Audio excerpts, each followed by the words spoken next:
시청자 여러분, JTBC 뉴스룸을 시작하겠습니다. 오송 지하차도 참사 원인을 감찰해온 국무조정실이 경찰이 거짓말한 정황을 확인했다고 발표했습니다.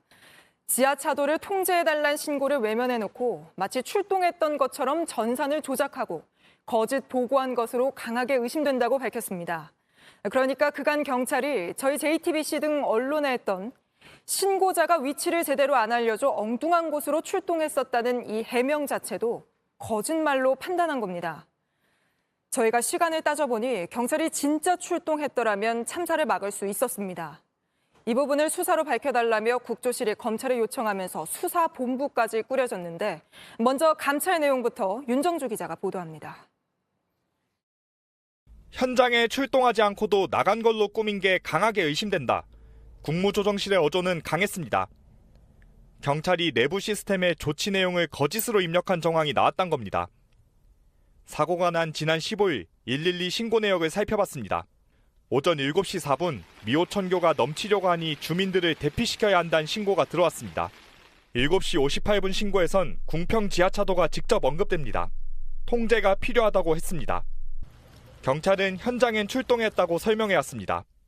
다만 장소를 착각해 침수된 2지하차도가 아니라 1지하차도로 갔다고 설명했습니다. 엉뚱한 곳에 갔다는 비판이 컸는데 이조차 거짓이었던 겁니다. 국무조정실은 경찰이 총리실에도 거짓 보고를 했다고 했습니다. 국무조정실은 출동 내용을 거짓으로 입력하고 허위 보고에 관여한 것으로 의심되는 흥덕경찰서와 오송파출소 소속 경찰관 6명에 대해 대검찰청에 수사를 의뢰했습니다. 범죄 혐의가 명백한데 진술이 엇갈리고 있어 수사권이 있는 기관이 빨리 증거를 확보해야 한다는 겁니다. 흥덕경찰서와 오송파출소 직원들은 외부 접촉을 피하며 입장을 밝히지 않고 있습니다. 수사를 받게 된 6명 중 5명이 여기 오송파출소 직원입니다. 나머지 1명은 청주 흥덕경찰서 직원입니다. 지금 이곳은 분위기가 상당히 무겁습니다. 이렇게 문을 이중으로 걸어 잠그고 출입을 막고 있습니다. 네, 경계가 심해 보이는데요. 윤 기자, 그럼 오늘 경찰 입장은 전혀 들을 수 없었습니까? 유리문을 사이에 두고 잠깐 대화를 나눴습니다. 하지만 책임자가 자리에 없다, 도청에 문의하라 이렇게 답을 하면서 답변을 피했습니다. 네.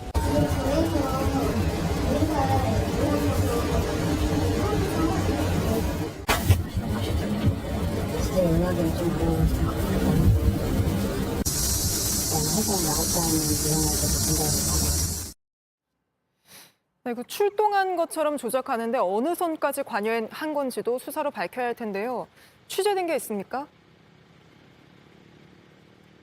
네, 저희가 알아봤더니 국무조정실이 문제 삼은 6명은 신고 이후 조치부터 종결까지 기록했던 일선 실무자로 보입니다. 청주 흥덕경찰서장과 오송파출소장은 이번 수사 의뢰 대상에선 빠졌습니다. 국조실 관계자는 6명이 한 팀으로 일했던 사람들이라고 했는데요. 수사가 시작되면 보고가 윗선 어디까지 공유됐는지도 밝혀야 합니다. 네, 알겠습니다. 윤정주 기자가 현장에서 취재한 내용 전해드렸습니다. 다음 소식입니다. 대낮에 서울 신림역 근처에서 30대 남성이 길을 가던 남성 4명에게 무차별적으로 흉기를 휘둘렀습니다. 1명이 숨졌고 나머지 3명도 크게 다쳤습니다. 왜 이런 범행을 저질렀는지 지금 경찰에서 조사 중인데 먼저 박준우 기자 보도 보시고 취재 기자 연결해 자세히 알아보겠습니다. 두 남성이 뒤엉켜 몸싸움을 벌입니다. 검은 옷을 입은 남성이 넘어진 남성을 무언가로 내려칩니다. 오늘 오후 2시 10분쯤 서울 지하철 신림역 인근에 30대 남성이 흉기를 들고 나타났습니다. 신림역 4번 출구 인근에서부터 100m 이상을 이동하며 길을 가던 시민들에게 흉기를 휘둘렀습니다. 전화 통화 중이던 남성을 갑자기 뒤에서 찌른 걸 시작으로 모두 4명을 공격했습니다. 남자와 여자 커플이 지나가고 있는데 그 사람은 지나갔어요. 지나가는데 다시 돌아가서 그 남자를 공격했어요. 목적으로 몇 번 막 이렇게 하는 걸 봤어요. 피해자는 모두 남성이었습니다. 20대 1명은 끝내 숨졌고 나머지 3명도 크게 다쳤습니다. 지가 경찰 오기 전에 계단에 앉아서 도망간다고. 뭐라고 소리 지르거나 그러지? 네, 그런 것도 있어요. 경찰은 정확한 범행 동기와 사건 경위 등을 조사 중입니다. JTBC 박준우입니다.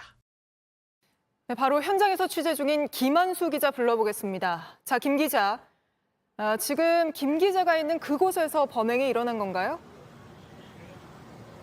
네, 서울 신림역 주변 골목에 나와 있습니다. 범인은 제 뒤로 보이는 건물 주차장과 주변 골목 곳곳을 뛰어다니며 범행을 저질렀습니다.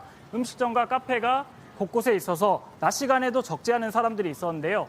현장에서 목격자들을 만나봤습니다. 깜짝 놀란 시민들이 급하게 대피하기도 했다는데요. 범인은 이 건물 출입구에 걸터 앉아 있다가 출동한 경찰에게 붙잡혔습니다. 검거 당시 별다른 저항은 없었던 것으로 알려졌습니다. 네, 거기 앉아 있다가 붙잡혔다고요?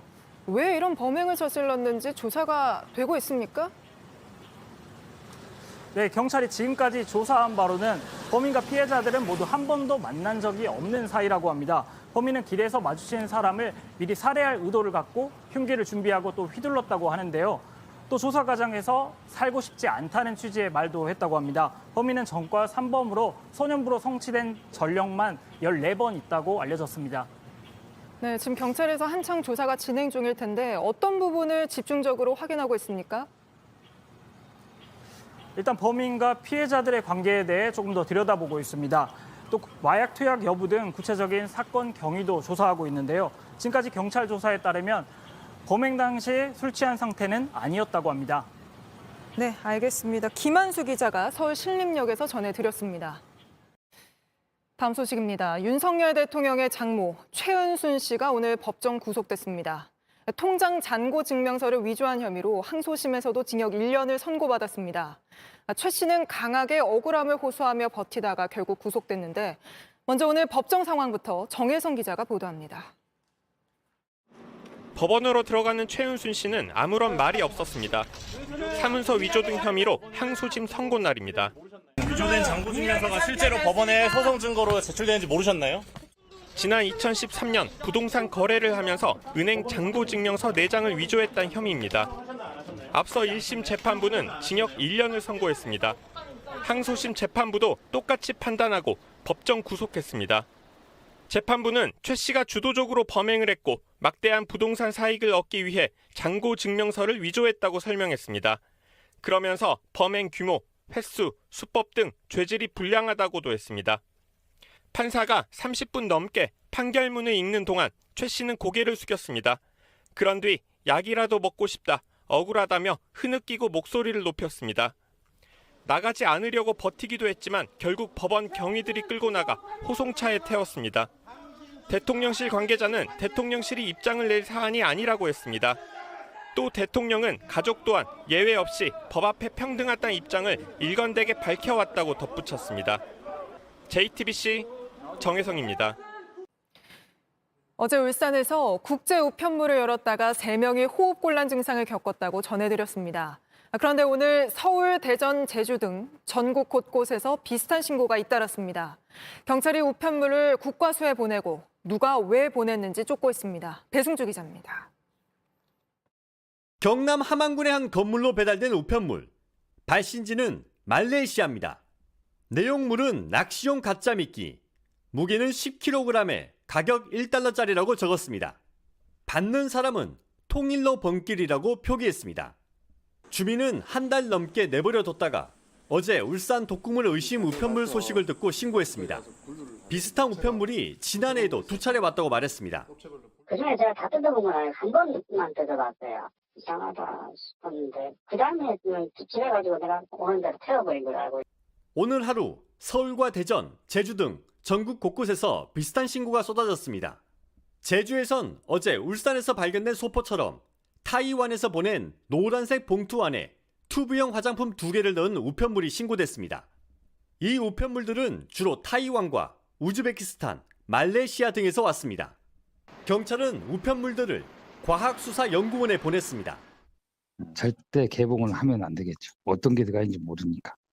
온라인 판매자가 실적과 평점 조작을 위해 아무에게나 물건을 보내는 이른바 브로싱 스캠 가능성과 국내 대테러 능력을 시험해보기 위한 테스트용 아니라는 추측도 나옵니다. 경찰은 누가 왜 이런 우편물을 보내는지 추적하고 있습니다. JTBC 배승주입니다.